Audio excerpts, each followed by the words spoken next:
Okay. So, what's up, Rudies? So, ikot-ikotan tayo. Wala akong load, visit. Ayun na yung data ko, papaload na lang ako mamaya. So, ano meron? Wala. Normal na araw lang. Normal na araw na pagra-ride natin. As usual. Ano? As usual? As usual. So, yun nga, no? So, bago natin simulan ng vlog, this is Texas Rider signing in for another new episode ng ating vlog series.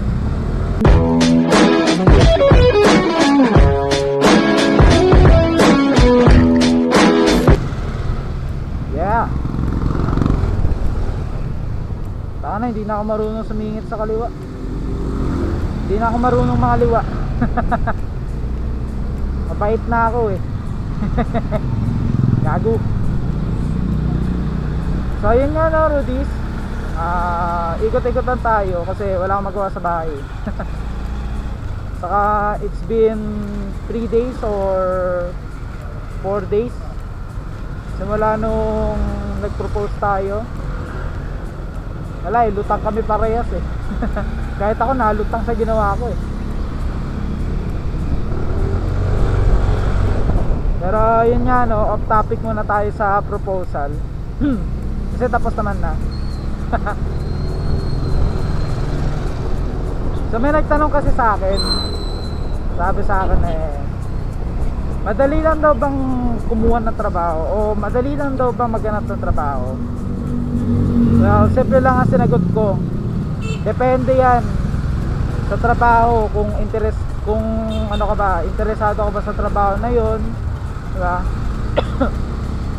Kung gusto mo ba yung trabaho na yon, kung mapapakatawan mo ba o mapapanindigan mo ba yung trabaho na yon na kukunin mo, diba? Kasi sa totoo lang, ako, ang gusto ko kasi talaga office work eh. Yung tipong nakaupo lang, tapos naka aircon, tapos computer lang kaharap mo sa trabaho, di ba? Mga chill lang. Pero hindi ko naman minamani yun kasi wala namang trabaho madali eh. Kasi syempre, di ba, matutrain ka, ganito ganyan. So ngayon, ano nga ba ang opinion ko about doon sa tanong sa akin? Depende yun. Depende yun sa kursong kukunin mo. Ay, sa kursong kukunin mo. Depende yun sa trabaho kukunin mo. Diba? Kung yung trabaho na yun eh, talagang pasok ba talaga sa skills mo? Kasi may binabagayan din kasi yung pagkuha ng trabaho eh. Diba? Yung tipong kukunin mo yung trabaho na yun dahil yun yung passion mo eh. Kunwari pag-edit, kunwari ano ka, kunwari isa kang tawag dun, yung nag-edit ng mga posters, ganito ganyan, di ba? Ano ka dun eh, parang hasa ka dun eh. So merong ganun trabaho. Kumbaga graphic designer pala. Yun, kunwari graphic designer, yun talaga yung passion mo. So yun yung kukunin mo. Yun yung kunin mo kasi doon ka madadalian eh. Saka yun yung talagang gusto mo eh. Kasi sa pagkuha ng trabaho, hindi ka kumukuha ng trabaho dahil kailangan mo. Or hindi ka lang kumukuha ng trabaho dahil kailangan mo lang. Kundi yun yung passion mo. Yun yung talagang gusto mo. Diba?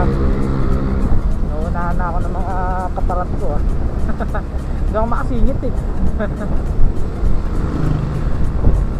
Ayokong may makasalubong, ayokong mabulaga. So yun nga, Rudies,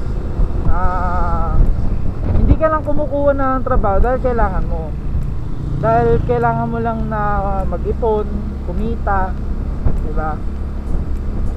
Kumuha ka ng trabaho dahil yun din yung gusto mo, yun yung passion mo na gusto mong pagkakitaan. Naiintindihan nyo ba? Hindi ko rin maintindihan yung sinasabi ko eh. Basta ganun, yung kunin mo trabaho, yung passion mo. Kasi ako sa totoo lang, hindi naman Alphamart ang ano ko passion ko putang na pera yan hindi naman ako maano sa pera. Ano ba talaga passion ko? Ang passion ko po is, believe it or not, ang passion ko po is pag-acting. Kasi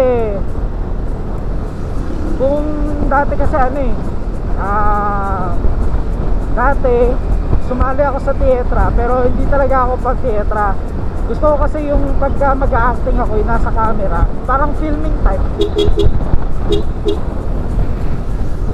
Parang ganun. Yung pang filming type, yung haharap ako sa camera, may akong yung ganun. Pero wala hindi suportado Well, sabi naman nila, gawin mo yung gusto mo, huwag mo susundin yung standard na iba para sa'yo. Pero, di ba, ang hirap din kasing pangatawan ang hirap din kasing panindigan nung gusto mong yun. Dahil may mga false fact, ganun.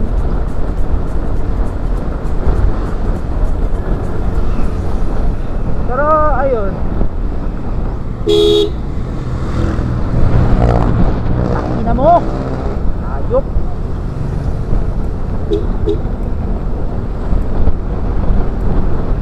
Upal talaga ang puta.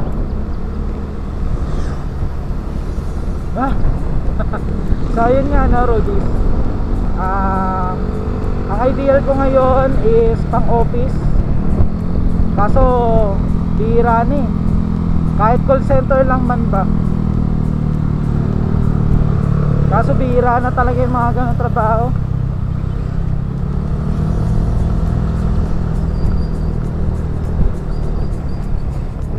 Kaya ngayon nag-iisip ako kung saan ba ako pwedeng mapasok.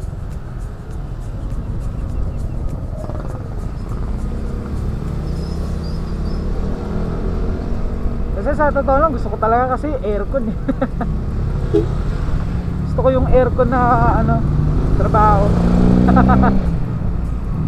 Alam ka, sasabihin ng iba dyan, aircon gusto mong trabaho? Magtrabaho ko dun sa gumagawa ng aircon. Tanga na yung pag-welding ko, pwede ko pagkakitaan yun kaso hindi ko pa masasabi sa sarili ko na pwede na akong pagkatiwalaan na mag-welding sa mga bahay-bahay. Kunwari tatawagan para magpa-welding ng ganito, di ba? Pwede rin yun pero hindi ko pa masasabi talaga sa sarili ko na na ako, applicable na ako. Kaya sa ngayon, mahanap muna ako ng pwede kong magamitan ng skills ko, yung pagiging multitask.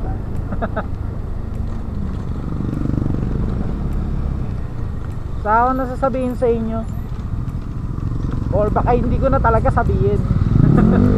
Kasi ko na to personal life ko na to, personal plans ko na to. So hindi naman lahat dapat i-share.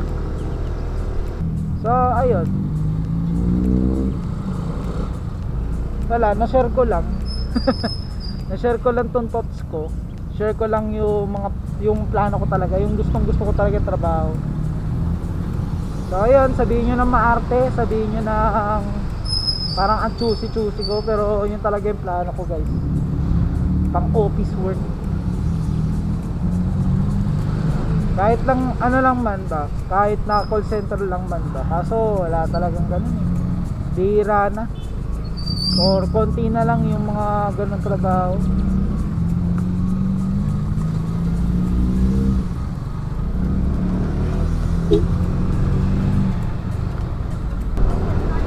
So kaya guys, ano ba plano nyo?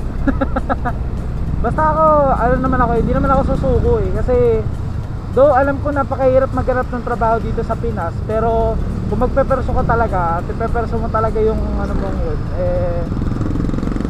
go for it. Dalawa lang naman ang choice mo take it or leave it. Yun lang ang choice mo dun. Now if you take it, then pursue it. If you leave it, then so be it. Tutangin lang yan.